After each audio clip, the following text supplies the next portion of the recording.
The rain fell like tiny hammers against the corroded metal walkway, each drop hissing as it struck the rust-eaten surface.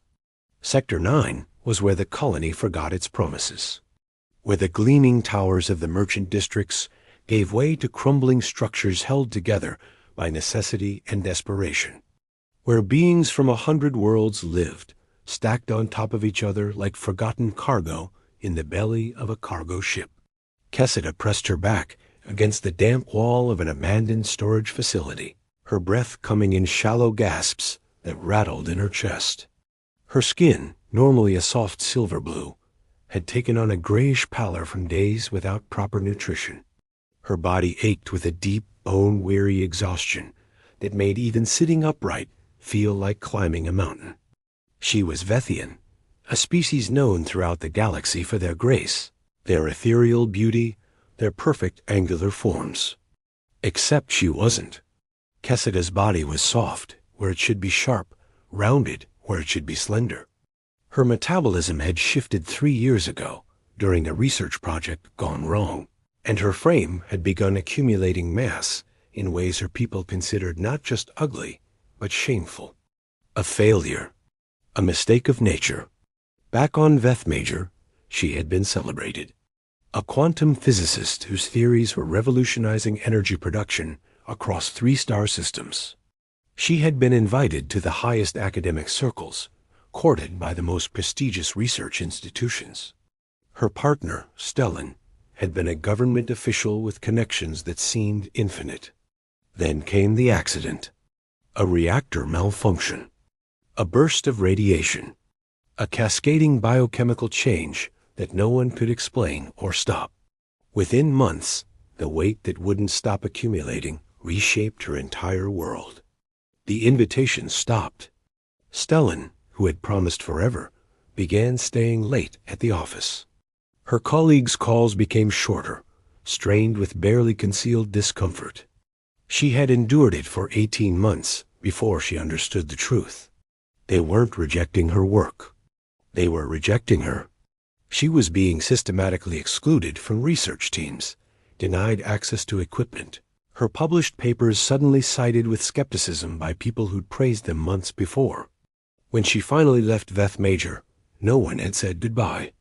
Kessida had taken her daughter, Nira, a sweet Tyrellian child she'd adopted from the colony's orphan system 5 years before, and fled to Meridian Colony with nothing but a small data drive containing her research and a medical certificate that was already 3 years out of date. She'd hoped that in a place where 17 species mingled and mixed, where survival took priority over aesthetics, she might find peace. Instead, she'd found different cruelty. The lower sectors didn't care about your mind or your contributions. They cared about whether you could work, and if you couldn't work, whether you could fade quietly into the background without being a burden. Nira, the thought of her daughter sent a spike of panic through Kessida's chest. The child was staying with a neighbor today, a kind, cronid woman named Vesper, who watched her while Kessida took whatever work she could find. But Vesper's charity had limits. They all did. Rent was due in 2 days. The tiny compartment they shared in a converted shipping container cost more than Kessida could earn anymore. Her back was giving out. Her legs swelled by evening. Her fingers trembled with fatigue. She had started the day looking for salvage work at the docks, hoping to find something that required minimal physical strain. Instead, she'd encountered a dockmaster who'd taken one look at her and said the work was too demanding for someone in her condition. The dismissal had stung, but she'd learned not to argue. Argument only delayed the inevitable rejection. The subsequent hours had blurred together, asking for work at various establishments, each one turning her away. Standing in an employment center, hoping for a remote data entry position, only to have the interviewer's eyes slide away from her face as if looking at her required too much energy. By afternoon, the exhaustion had become physical, pressing down on her like a weight she couldn't shake. She'd meant to make it back to Vesper's apartment before dark. Instead, her legs had simply stopped cooperating. She'd made it to this abandoned storage facility and collapsed against its wall. Now the rain kept falling, and Kessida couldn't seem to summon the energy to care whether she got pneumonia. At least that might be quick.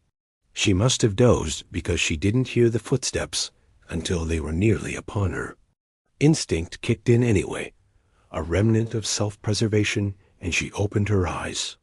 The figure approaching through the rain was tall and lean, carrying something large and cumbersome that caught the reflected light from the sector's few functioning neon signs. At first, Kessida thought it was danger. Another security officer come to harass her, or a predator drawn by weakness. Her heart began to race, her mind already cycling through excuses and denials. Then he stepped close enough that she could see his face properly. He was human, probably in his mid-30s, with dark hair plastered to his forehead and a face that held more gentleness than Kessida had encountered in months. His clothes were worn but clean, and whatever he was carrying seemed to be made of scrap metal, carefully arranged and bound. He stopped a few meters away from her, his posture non-threatening, his eyes assessing without judgment. "Hey," he said, his voice warm despite the cold rain. "You okay? You look like you need help." Kessida's first instinct was to refuse. She'd learned long ago that accepting help from strangers came with costs she couldn't afford. But something in his expression, some fundamental decency that hadn't yet been corroded by colony living, made her hesitate. "I'm fine," she managed, though the words came out hoarse. "Just resting." The human tilted his head slightly, clearly not believing her, but also not pushing. "Well, you're doing it in a pretty terrible spot. It's going to dip below freezing tonight, and this sector doesn't have heating after dark. There's a hostel 2 blocks away if you can make it." "I don't have credits for a hostel," Kessida admitted quietly. The human set down his bundle of salvage with careful movements. "What's your name?" he asked. "Kessida." "Rowan," he said, extending a hand. "And I'm not offering you a hostel. I'm offering you my apartment. It's close, it's warm, and you look like you could use a place to sleep without dying of hypothermia." He smiled slightly at his own bluntness. "No strings. Just a meal and a bed for the night. You can leave in the morning if you want." Every sensible instinct Kessida possessed screamed at her not to trust this. And yet she found herself taking his hand, letting him help her up with a gentleness that made her throat tighten with unshed tears. As he supported her weight, carefully gauging her pace, Kessida thought about how long it had been since anyone had simply helped her, without judgment, without pity, without disgust. She didn't know that her life had just begun to change completely, that the kind stranger beside her would become something far more important than shelter from the cold. She didn't know that Rowan was watching her with an expression she would come to recognize as love. But as they began walking through the rain-soaked streets of Sector 9, Kessida allowed herself to hope for the first time in years. Maybe, she thought, there was still something worth surviving for. Rowan's apartment was smaller than Kessida had expected, but it was warm and impossibly clean. The walls held shelves lined with collected objects, each one salvaged from the colony's discarded remnants and transformed into something beautiful. A piece of old circuit board had been polished and framed. Fragments of colored glass caught the light and scattered it across the room in dancing patterns. In the corner sat a workbench covered in tools, sketches and half-finished. Sculptures made from reclaimed metal dot. It was a space that spoke of someone who saw beauty in forgotten things. Rowan settled her on a worn but comfortable couch and brought a blanket that smelled faintly of something floral. He moved with practiced efficiency in the small kitchen area, heating soup and preparing bread with movements that suggested he'd done this for others before. "How long have you been on your own?" he asked quietly, setting a steaming bowl in her hands. Kessida wrapped her fingers around the warm ceramic. grateful for the heat. "Long enough?" she said. "My daughter. She's with a friend. I need to get back to her tomorrow." Something in Rowan's expression shifted, became more careful. "You have a child?" "Adopted. Nira. She's 9. Kessida took a spoonful of the soup, which was rich and filling in a way that made her chest ache with gratitude. "She's safe. Her caretaker is kind. But I need to work, and I'm running out of time." Rowan sat on the floor across from her, his own bowl untouched, his full attention on her face. "What kind of work do you do?" "I was a researcher." "In quantum physics," she said, then added quietly, "but that was before. Now I take whatever will have me." She could see the question forming in his eyes. He wanted to ask what had changed. Why someone with her obvious intelligence was struggling to find work. But he didn't. Instead, he simply nodded and began eating his soup. They talked through the evening. Rowan told her about his salvage work, how he'd learned to see potential in the colony's waste streams.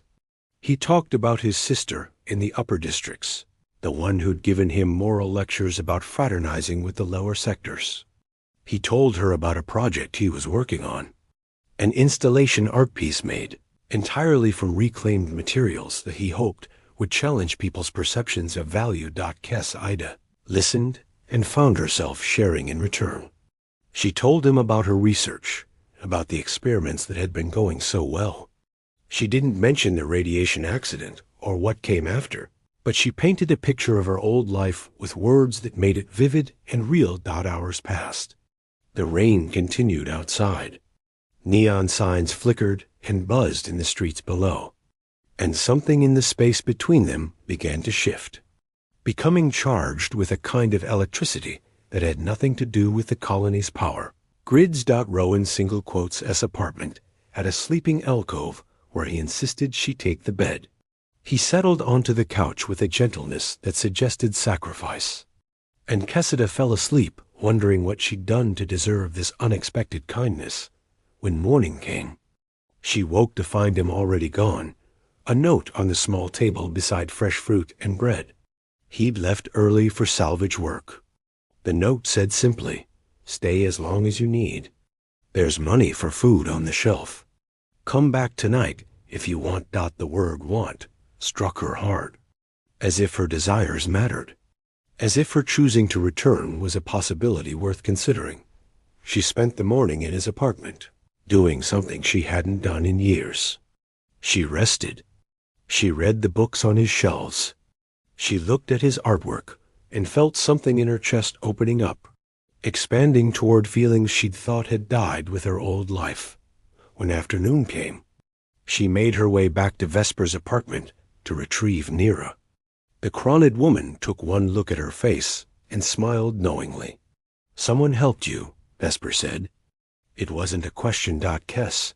Ida nodded, not trusting herself to speak.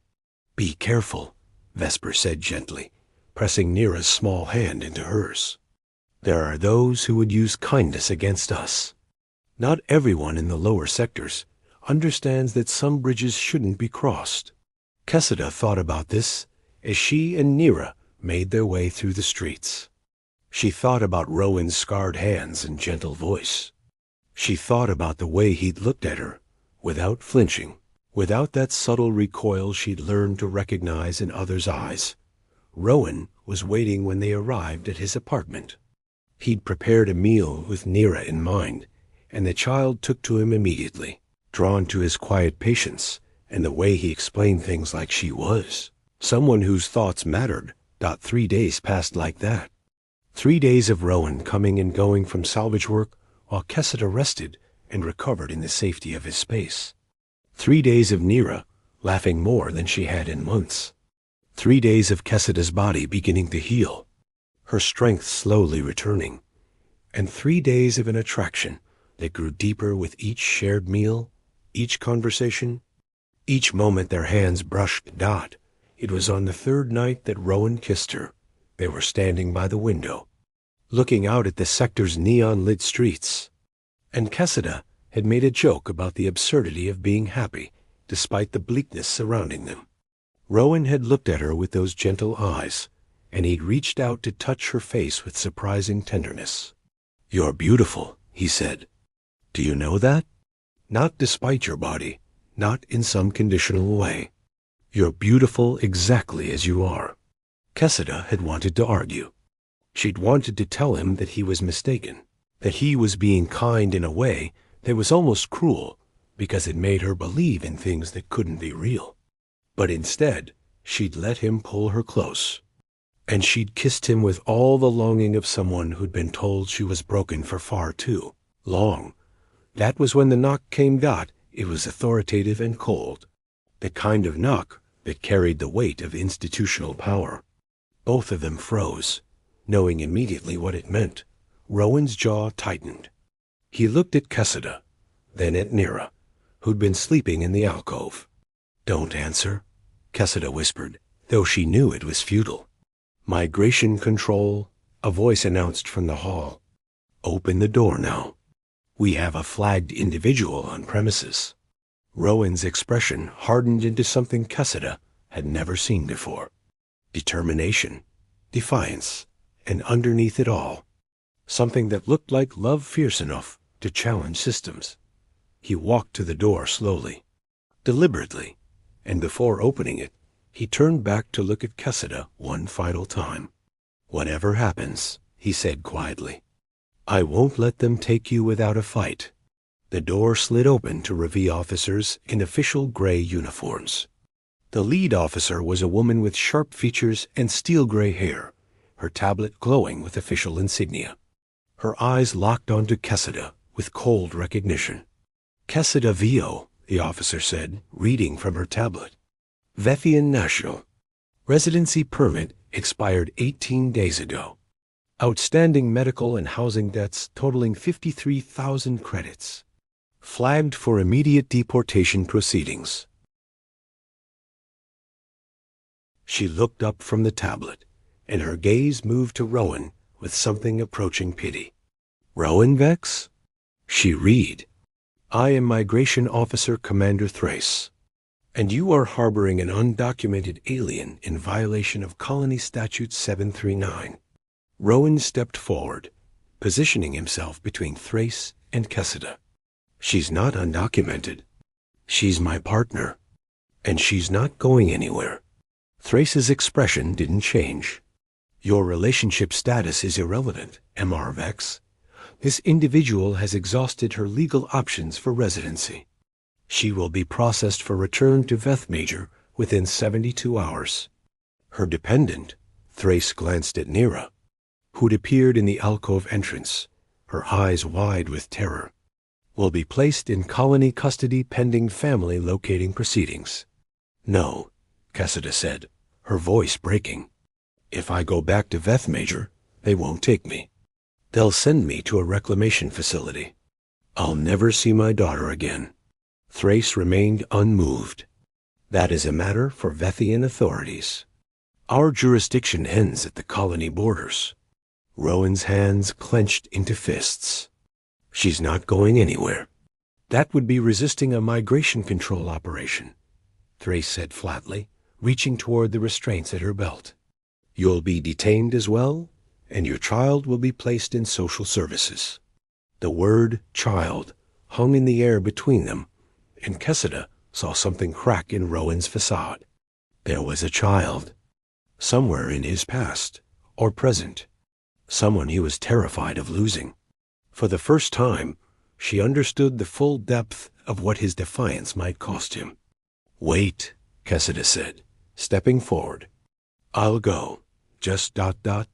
If I go voluntarily, you won't detain him. You won't take his child. You'll process just me, just deportation." Rowan grabbed her arm. "No, absolutely not." But Thrace was already nodding. "Voluntary surrender will expedite the process. You have 48 hours to arrange affairs. After that, you report for deportation processing." The officers turned to leave, and Cressida felt the earth shifting beneath her feet. In trying to save Rowan, she'd condemned herself. But she'd save Nira. She'd make sure of that. After they left, Rowan pulled her close, and she realized he was shaking with rage and despair. "We're getting you out," he said fiercely. "I don't know how yet, but we are. Vex owes me favors. And there are people in the lower sectors who've dealt with migration control before. We have contacts. We have options." Cassida wanted to believe him. She wanted to believe that love could reshape the systems that had bent on destroying her. But she also knew the colony. She knew its bureaucracy. She knew its absolute refusal to bend. Still, as Rowan held her and Nira clung to them both, Cassida allowed herself to hope one more time. Maybe hope was all they had left. The next morning, before dawn broke over Sector 9, Rowan led them through tunnels Cassida didn't know existed. Narrow passages carved between the colony's buildings, behind walls, beneath the streets where the official infrastructure didn't reach. He moved with purpose, his hand never leaving the small of her back, while Nira walked between them, small fingers gripping both their hands. "Where are we going?" Cassida whispered, though there was no one to hear them in the darkness. "Somewhere safe," Rowan replied. "Someone named Vex reached out last night. They have a network. People who've been in situations like ours." Cassida wanted to ask more, but the tunnel opened into a vast underground space that stole her breath. It was a hidden city. A subterranean community carved from the spaces between the colony's official sectors. Lights hung from cables strung across the ceiling, casting everything in a soft amber glow. Small structures had been built from reclaimed materials, organized into something resembling neighborhoods. People moved through the space with purpose, and Cassida realized immediately that this wasn't a refuge for the desperate. This was a functioning society. And it was beautifully diverse. Vethians walked beside humans. Crystalline beings whose bodies refracted light in impossible patterns moved past large, heavily built cronids. She saw species she'd only read about in xenobiological databases, all of them living and working together in a way that defied everything the upper colony preached. "Welcome to Sanctuary," a voice said behind them. Ida turned to see a figure whose gender was beautifully ambiguous, whose skin seemed to shift between silver and violet in the underground light. Their name was Vex, though Cassida quickly learned this was a chosen name, not the one given at birth. Vex had been born in the upper districts, heir to a merchant family, until they'd fallen in love with someone from a different species and been cast out by their family in response. "Rowan tells me you're facing deportation," Vex said, gesturing for them to follow deeper into the community, "and that you have a child, and that he's willing to die rather than lose you." Cassida felt her face flush at this summary. "He shouldn't. It's too much to risk." Vex smiled, and it was a smile that held hard-won wisdom. "That's the thing about love, Cassida. It doesn't calculate risk. It just knows what it can't live without." They were led to a small dwelling, comfortable and warm, with space for all of them. Rowan's friend there, it turned out, was a technical specialist named Torres, who worked with migration control documentation. Torres was human, with clever hands and cleverer eyes. And they took one look at Cassida's situation and began typing rapidly into a holographic interface. "Here's the problem," Torres said after an hour of analysis. "Your biometric data is flagged across every system. Migration control has you marked as a flight risk. They've already uploaded alerts to all transport stations. If you try to leave the colony, you'll be intercepted." Cassida's heart sank. "So there's no way out?" "I didn't say that," Torres said with a slight smile. "I said you can't leave. But there are other options. We have a contact who works in the document processing division. It's risky, but we can attempt to create a new identity. A hybrid background, mixed species ancestry, something that would make your presence here seemed less threatening. Rowan leaned forward. How risky? Torres met his eyes steadily. If we're caught, we all face criminal charges. Especially you, Rowan. Sheltering an undocumented alien, plus attempted documentation fraud, could get you 10 years in the detention sector. The silence that followed was heavy with implications. Kessida's breath came faster, panic rising in her throat. She couldn't let him do this. She couldn't let Rowan sacrifice his freedom, potentially his custody of his own child. No, she said, standing up. I can't. Yes, you can, Rowan said quietly, taking her hand. Because I'm not losing you. Not to the colony's bureaucracy, not to their systems, not to anything. We figure this out, or we both disappear. Those are the only options I'm accepting. In that moment, Kessida saw something in him that made her understand why she'd fallen in love with him so completely. It wasn't just his kindness. It was his absolute refusal to accept a world where love was impossible. Over the next weeks, they built a life in sanctuary while Torres worked on the documentation. The community embraced them in a way the upper colony never could. Kessida found other Vethians here who'd also transformed beyond their species' narrow standards, who'd been cast out for refusing to fit the mold. They welcomed her as family, celebrated her body, taught her that the beauty she carried existed independent of anyone's approval, watched children from dozens of species playing together, learning from each other, growing up in a world without the artificial hierarchies that defined the upper colony. She saw beings with forms that wouldn't survive a day in the upper sectors living full, rich lives here.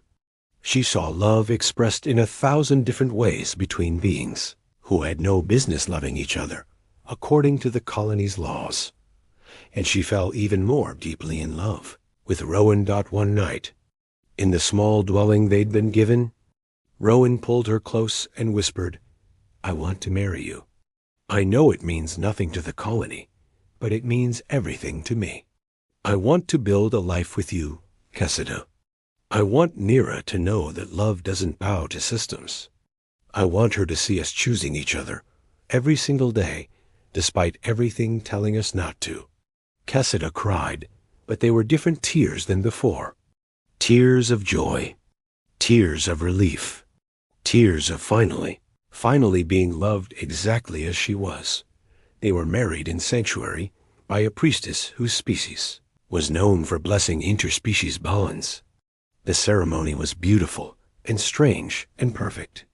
They exchanged vows that acknowledged the impermanence of colonies and systems, but celebrated the permanence of choosing each other. Nira was their witness, standing between them, finally understanding that her mother had found her forever. But then, 2 weeks later, everything fractured. Torres was arrested. The documentation contact had been discovered by migration control, and under interrogation, they'd given up Torres' involvement in the forgery scheme. And they'd given up the location of sanctuary. The raid came at night. Migration control officers descended through every entrance, sealing them systematically. Kessida and Rowan heard the alarms and knew immediately what was happening. In the chaos of evacuation, they were separated. Rowan tried to fight his way back to her, but Vex pulled him toward an emergency exit. Kessida found herself being herded toward the detention sector by officers in full combat gear. She could hear Nira screaming, and the sound of her daughter's terror was worse than any pain she'd ever endured. They were taken to holding cells, families separated into different rooms. Kessida was placed in a cold gray space with other displaced beings awaiting processing. She could hear Rowan's voice down the corridor, calling her name, and she called back until her voice was hoarse. All night she waited for dawn, for processing, for the moment when they would load her onto the transport back to Veth Major.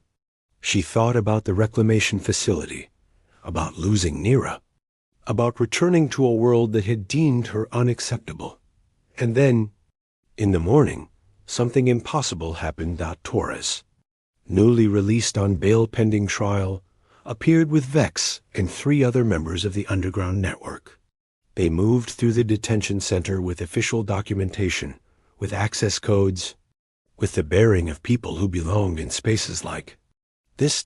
They extracted them one by one: Kessida, Rowan, Nira, and dozens of others who'd been marked for deportation. It turned out that Torres hadn't given Sanctuary's location to migration control.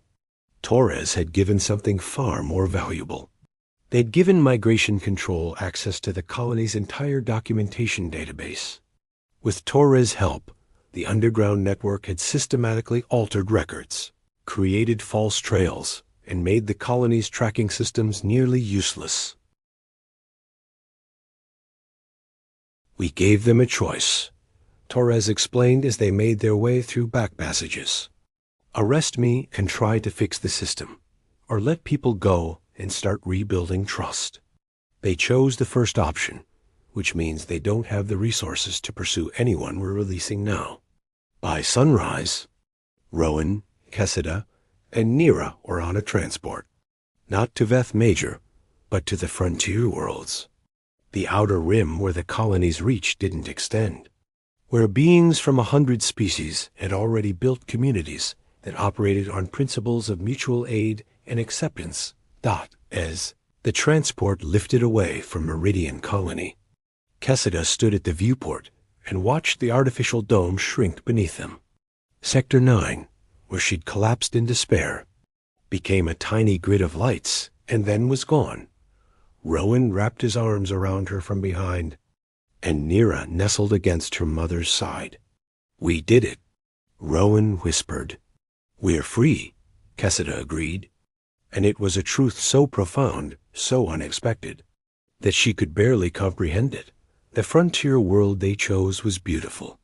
Forests of crystalline trees under twin moons. Communities built on cooperation rather than hierarchy. They found work that valued their skills. Rowan opened an art studio that became famous for its reclaimed sculptures. Kessida began teaching quantum physics to students from dozens of worlds. Nir grew up seeing her mother in all her softness, all her strength, all her beauty. She grew up watching love that refused to be limited by the boundaries others tried to impose. She grew up knowing that systems could be challenged, that love could reshape realities, that there were always choices beyond the ones oppression offered. On their 5th anniversary, standing under the light of twin moons, Rowan and Kessida renewed their vows. This time, not in secret, but openly, witnessed by a community that had chosen to celebrate difference instead of enforce conformity. Kessida looked at her husband, at the life they'd built, at the daughter who'd become a bridge between worlds. And she finally understood what she'd been searching for all along. Not acceptance from those who deemed her wrong. Not validation from systems that measured her worth, but this love that saw her completely. This partnership that chose her every single day. This life built on the foundation of someone saying, "You are exactly as you're meant to be, and I choose you." The stars wheeled overhead, ancient and patient, and Kessida Vo, the Vethian scientist who wasn't supposed to matter, held her family close and whispered a thank you to the universe. For delivering her to Rowan, for teaching her that love was always worth the fight, for showing her that the most revolutionary act was simply choosing each other again and again until it reshaped the world around you.